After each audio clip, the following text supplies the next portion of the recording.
Hey guys and gals, Jim back here. This is part 2 of 3. So if you're watching this video and you didn't check out the first one, and go back and check out the first one that I posted a short time ago. This is just a continuation so I wouldn't run out of time and have to splice things together. And like I said, I do this with my cell phone for now. I just recently picked up some new batteries. I do have a real nice digital SLR style camera. It's got a 30 times zoom. I can actually get in with the manual settings. I can get pictures of the moon right down into the craters, and they're nice and crisp. You can see the shape of the craters, all the little jetties in them and stuff. And it'll actually on certain nights, I forget which planet. I think it's a Jupiter that you see near the moon. It's a real big bright white spot. You know, it looks like a big star compared to the rest of the stars in the sky. My camera will pick that up. It'll zoom in and pick that up. You know, you won't see the detail on it like you do on the moon, but I got some pictures of the moon that that I took with the camera. You can probably put them in magazines and stuff. You know, as professional pictures. That's how good the quality of them are. And like it says, as far as it'll pick up whatever the planet. I'm pretty sure it's Jupiter. They say. Is sometimes like to one side of the moon. It's a real big bright white star, but it's a lot bigger and stuff. It'll actually pick that up nice and crisp, just a little white dot and stuff, but it's real crisp on the edges. The only thing, it won't zoom in far enough to get any kind of detail or coloration or whatever. But anyway, eventually I'll start using that camera. I use my cell phone. I'm a machinist all my life. I'm used to going to work. I do programming and all that. I set the machines up. I operate the machines. I take care of setting up all the lathes because pretty much everybody else is either temps or non-experienced.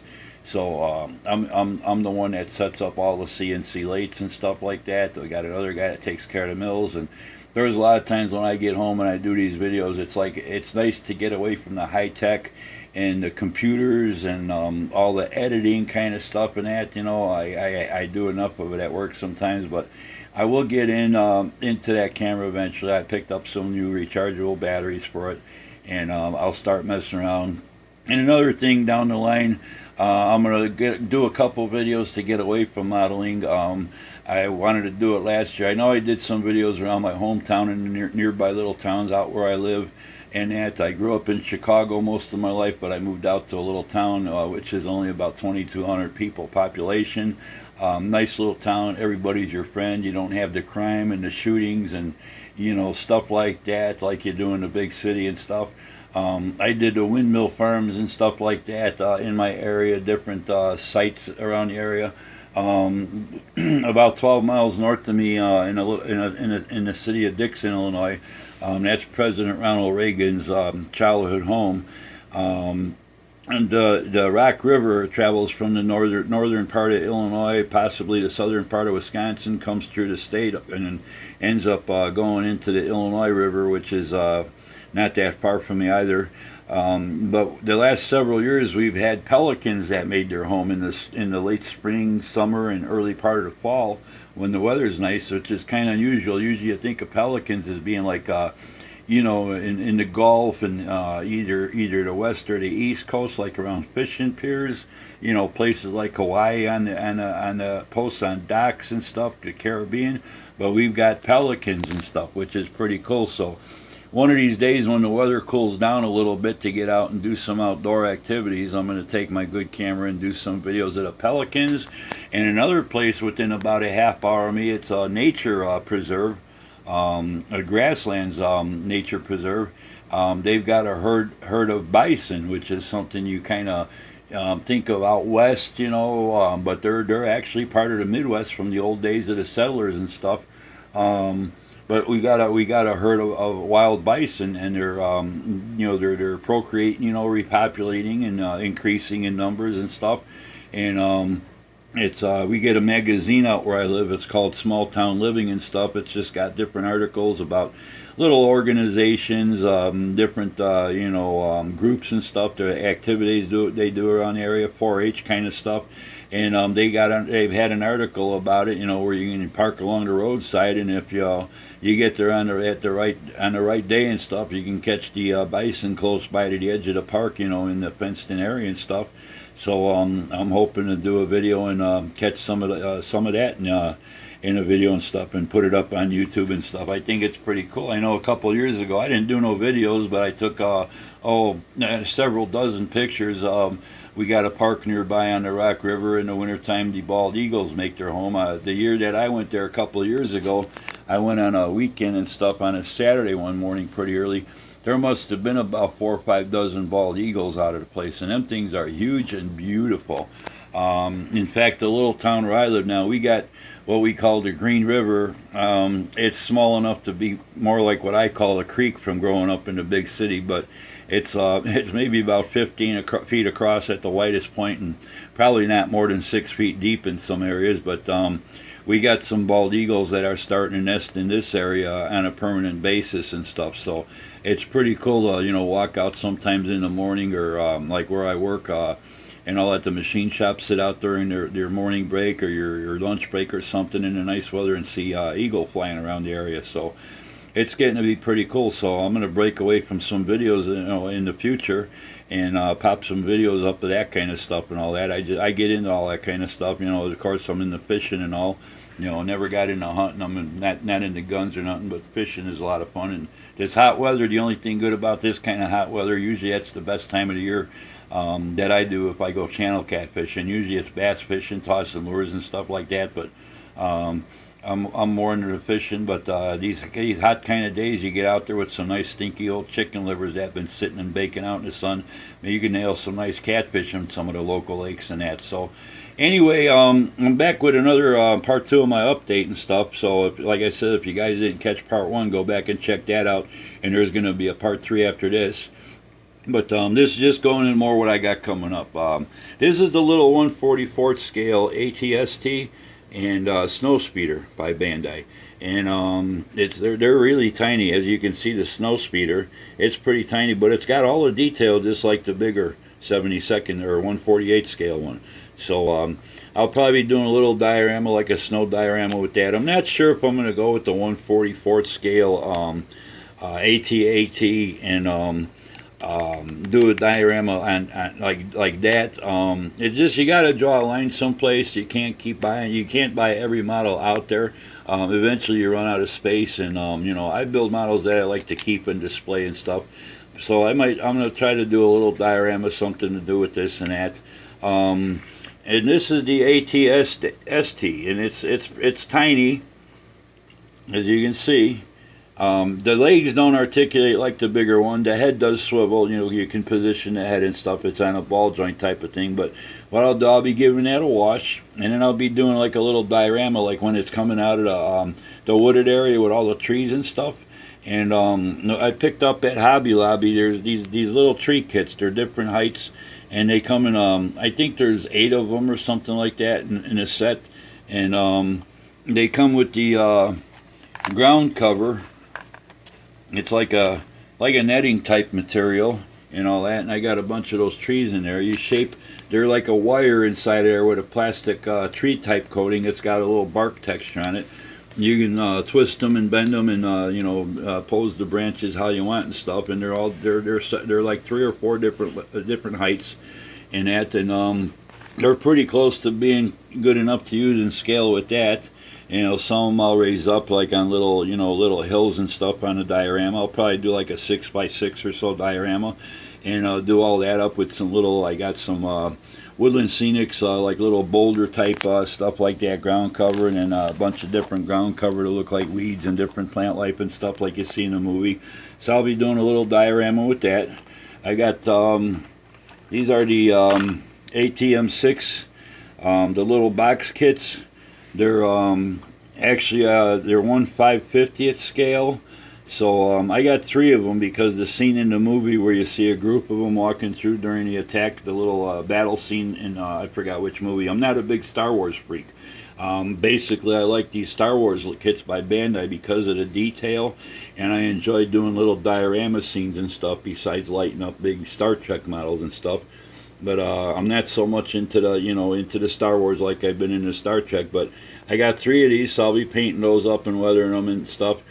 And I already built the Millennium Falcon at the 350 scale, and I did some lighting on it and stuff. And I'll make a little diorama, even though they're not the same scale. It'll be like a perspective, because there was one part of that scene, the battle scene with these guys in it, where there was a Millennium Falcon besides the B-wings. There was a Millennium Falcon that kind of swooped down overhead. So I'll be doing some type of diorama with that. They don't make a small scale B-wing. Maybe someday they will, and that'd be pretty cool. I know they're making some of those X-wings and Y-wings in clear now. So if you do want to light them or something, but you know, I enjoy a lot of those little these little Star Wars kits like that. So I'll be working on that. I got a couple other Millennium Falcons, those little box ones, 350 scale. I'm going to do one up, just paint it up. I'm not going to do any lighting, but kind of like to show the scale of the Millennium Falcon compared to the big 350 Refit Enterprise, kind of like what I did with my 350 USS Arizona battleship. Put it next to the big 350 Enterprise to show the size difference, if the Enterprise really did exist, how much bigger it is, and stuff like that. I still got my 144th Force Awakens Millennium Falcon that I got the photo set for. I will be doing all the lighting, doing the cockpit lighting, the gun station lighting and stuff like that, and some other little fiber optics here and there in it and stuff. So I got that going on. I got my 1989 Michael Keaton Batmobile. That's my favorite Batmobile out of all the movies, you know, new or old.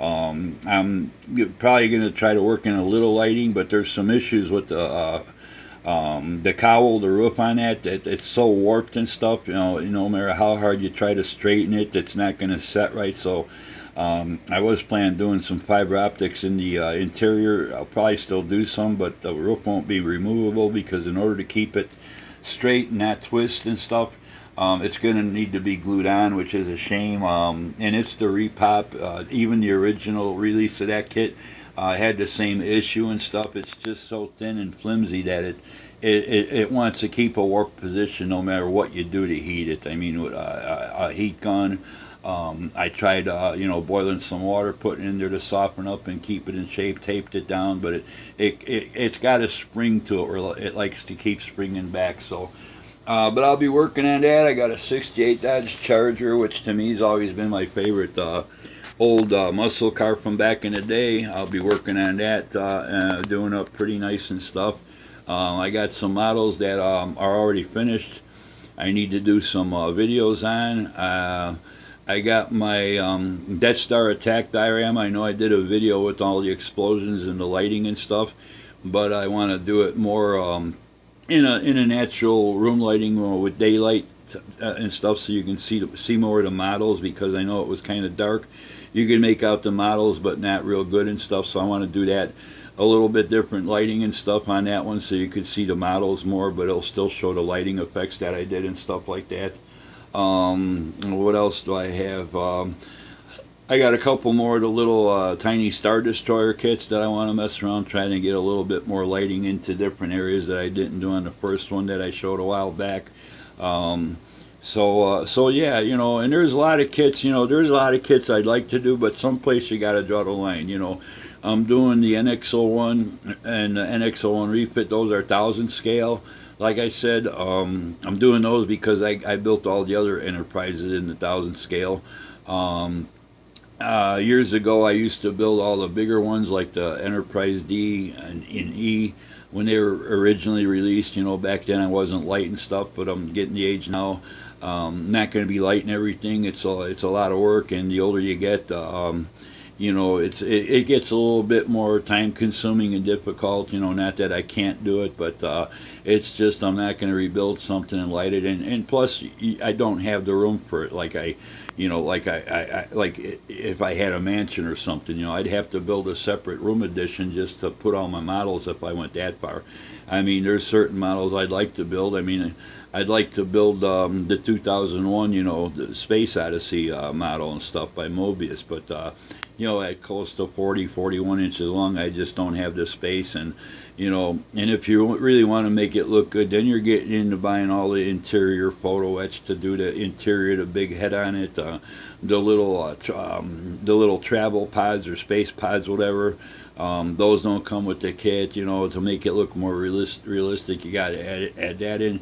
You know, by the time you're done adding all the extras in to make it look decent, you're talking a couple, $200-300 and stuff. And, you know, I prefer to build models more than I do to spend a lot of money on one model and not be able to build much and stuff. So I'm not really into the newer Star Trek. Like I know they got the new 2500 scale, and eventually I think they're doing them in 1000 scale.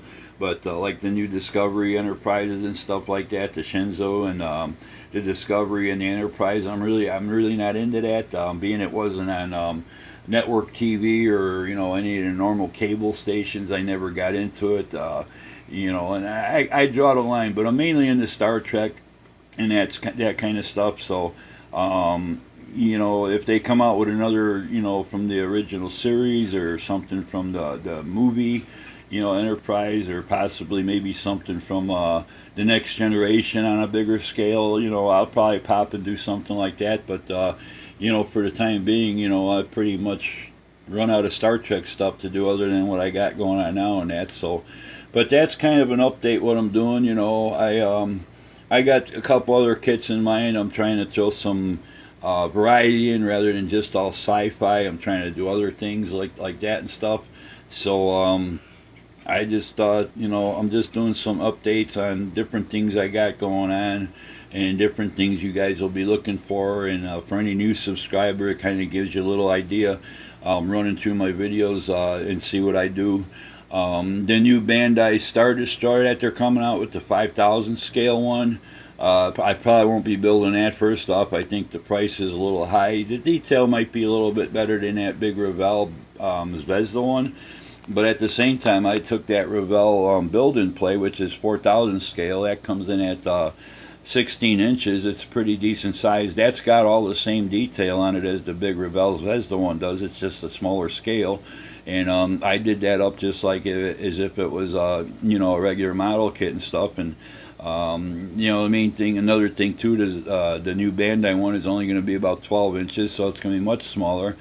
And I'm not going to sit there and drill out over 1,000 holes for fiber optics again. I did it the one time, and that's going to be it. You know, if I was going to do another Star Destroyer, I'd pop for the big Revell one. But they're probably right up at this point. They're not available anywhere, so they might not be producing anymore. I know that was a limited kind of thing, so you know that might be it for those. But you know, or the same with the I forgot the Kelvin. Timeline, different starships and stuff that Mobius is putting out. I don't have the room for them. Plus, they got one that's 1000 scale.